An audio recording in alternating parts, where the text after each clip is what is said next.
Magandang umaga ulit mga kalupa. Andito muli tayo sa ating bagong property dito sa General Luna.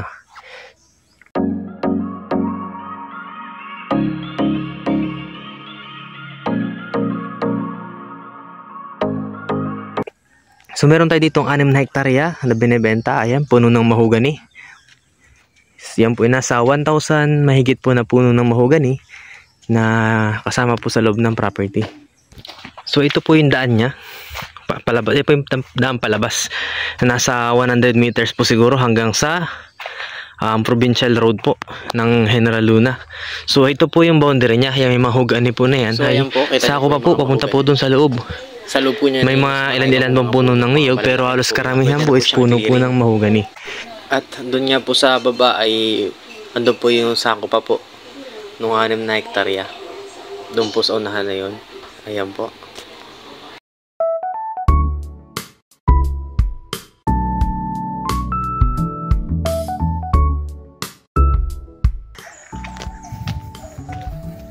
Ito na po ay nakaplano po sa barangay ang daan po na sisimentohin po.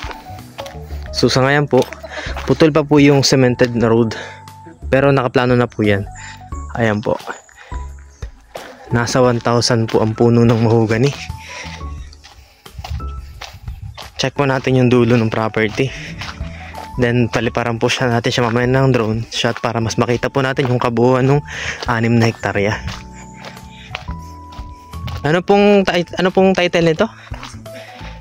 Ang title po nito is TCT na po siya.